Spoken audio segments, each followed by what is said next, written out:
બંધારણના અમુકમાં સામાજિક, આર્થિક અને રાજકીય ન્યાય માટેની વાત લખી છે.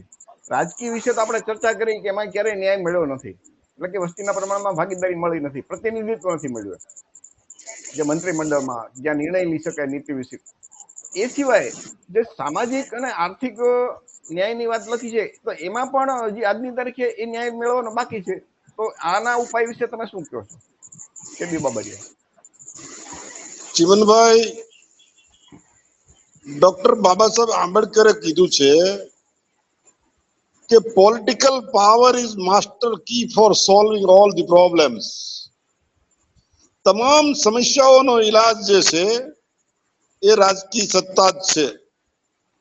જે આર્થિક ની આપણે જે વાત કરી, આર્થિક અને સામાજિક, તો આર્થિક સત્તા જે છે એ પણ જેમનું રાજ હોય છે એમની જ આર્થિક સત્તા હોય છે. અને આજે એમ પણ કહી શકીએ તો કશું ખોટું નથી કે જેમની પાસે આજે આર્થિક સત્તા છે એમનું જ રાજ છે.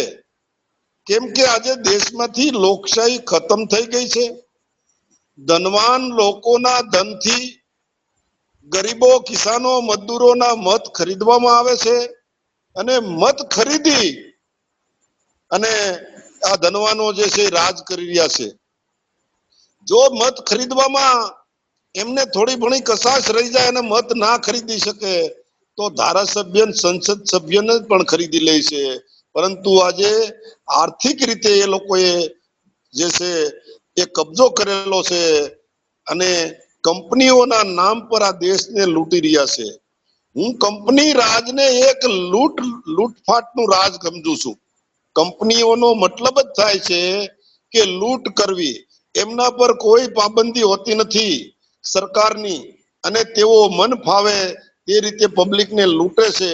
અને એ જ ધનથી, એ જ ધન તેઓ જે છે એમને જે રાજકીય પાર્ટીઓ જે બનાવેલી છે એમને એ લોકો ઇલેક્ટ્રોલ બોન્ડના માધ્યમથી અથવા તો કાળા નાણાંના માધ્યમથી એ લોકો એમની પાર્ટીઓને આપે છે. અને એ પાર્ટીઓ જે છે એ પબ્લિકના મત ખરીદી અને આપણે ઉપર રાજ કરી રહી છે. એટલે આર્થિક જે સત્તા જે છે એ પણ જે છે એ પોલિટિકલ પાવરથી જ મળે છે.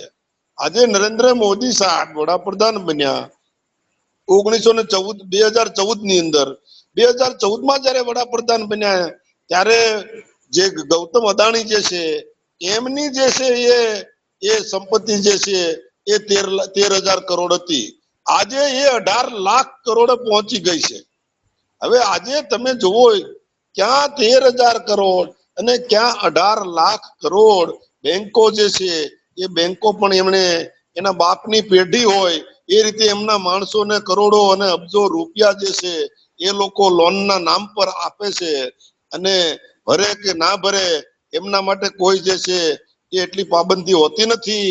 એ ના ભરી શકે તો એમને માફ પણ કરી દે છે.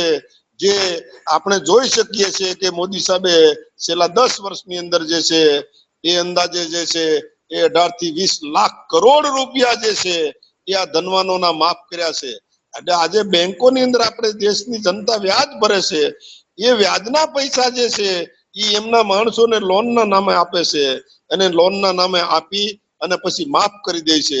એટલે આજે કરોડો રૂપિયાનું જે આપણે વ્યાજ ભરીએ છીએ એ રૂપિયા ઉપર એ લોકોએ એક પ્રકારની લૂંટ ચલાવી છે કંપનીઓના નામે. કંપનીઓના નામે લોન દઈ દેવાની ને માફ કરી દેવાની, અને એ જ રૂપિયાથી આપણા લોકોને ખરીદવાના, મત ખરીદવાના અને પછી રાજ ચાલુ રાખવાનું. એટલે આખી જે છે એ આર્થિક સત્તા ઉપર એમણે કબજો કરી અને આર્થિક સત્તાના જોરે એ સંખ્યામાં 2-3% જ હોવા છતાં પણ એ આર્થિક સત્તા ઉપર એમણે જે કબજો કરેલો છે એના હિસાબે એ લોકો આ દેશ ઉપર રાજ કરી રહ્યા છે. જો આ આર્થિક સત્તા જે છે એ બદલાવી હોય જીવનભાઈ, તો પણ રાજ ઉપર કબજો કરવો એ જરૂરી છે. જ્યાં સુધી તમે પોલિટિકલ પાવર હાથમાં નહીં લો ત્યાં સુધી આવા કોઈ પણ પ્રકારના ચેન્જીસ તમે લાવી શકશો નહીં. એ શક્ય નથી કે આંદોલનથી તમે આવા જે છે એ બદલાવ લાવી શકો. Political power is the only power by which you can change all the system.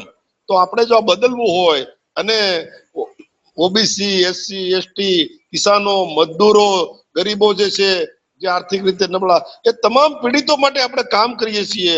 આપણે જે છે એ જાતિવાદી માણસો નથી, આપણે જાતિવાદ બંધ કરાવવા વાળા માણસો છીએ. કિસાન મજદૂર પાર્ટીના જે છે એ નામથી આપણે જે છે એ તમામ દુખી પીડિત લોકોના માટે કામ કરવા માટે જે છે મેદાનમાં આવ્યા છીએ. અને એ જે છે જ્યાં સુધી આર્થિક સત્તા જે છે એ મેળવવી હોય તો પણ જે છે એ તમારે રાજકીય સત્તા ઉપર કબજો કરવો જ પડે. સામાજિક બદલાવ લાવવો હોય તો પણ જે છે એ તમારે રાજકીય સત્તા ઉપર કબજો કરવો જ પડે. અત્યારે હમણાં તમે તાજેતરમાં જોવો, મેં હજી ગયા અઠવાડિયે વાંચ્યું કે ભાઈ ભારતના જે રાષ્ટ્રપતિ જે છે એ દ્રૌપદી મુર્મુએ ગુજરાત સરકાર દ્વારા જે એક બિલ મોકલ્યું હતું, કાયદો બનાવીને, કે કોઈ પણ માણસો જે છે એ ભેગા થાય તો 188 લગાડી દેવાની, એક જાહેરનામું બહાર પાડી અને એમને એનો અવાજ નહીં કરવા દેવાનો, આંદોલન નહીં કરવા દેવાના, રેલીઓ નહીં કાઢવા દેવાની. તમારો અવાજ જે છે એ બંધારણની અંદર જે આપવામાં આવેલી છે જે સ્વતંત્રતાઓ, એ તમામ સ્વતંત્રતાઓ જે છે એ આ નાલાયકોએ જે છે એ આવા ડ્રેકોનિયન કાનૂનો બનાવી અને આ તમામ સત્તાઓ જે છે આપણી જે છે આપણા અધિકારો જે છે, આપણો બોલવાનો અધિકાર છે, આંદોલન કરવાનો અધિકાર છે, રજૂઆત કરવાનો અધિકાર છે, ભેગા થવાનો અધિકાર છે, આ તમામ અધિકારો જે છે એમને ખતમ કરવા માટે આ લોકો નવા નવા કાયદાઓ બનાવી રહ્યા છે. અને પાછા વાતો એવી કરે છે કે અમે બંધારણને જે છે એ બિલકુલ જે છે એ બદલવા માંગતા નથી. આ તમે નવા નવા કાયદાઓ જે બનાવી રહ્યા છો એ બંધારણને બદલતા નથી તો બીજું શું છે? તમે બંધારણની ધજિયા ઉડાવી રહ્યા છો. બંધારણની અંદર પબ્લિકને જે છે ભેગા થવાનો અધિકાર છે, આંદોલન કરવાનો અધિકાર છે, એને બદલે તમે નવો કાનૂન બનાવી નાખ્યો અને કાનૂનમાં એવું લખી નાખ્યું કે 188 લાગુ કરી દેવામાં આવશે.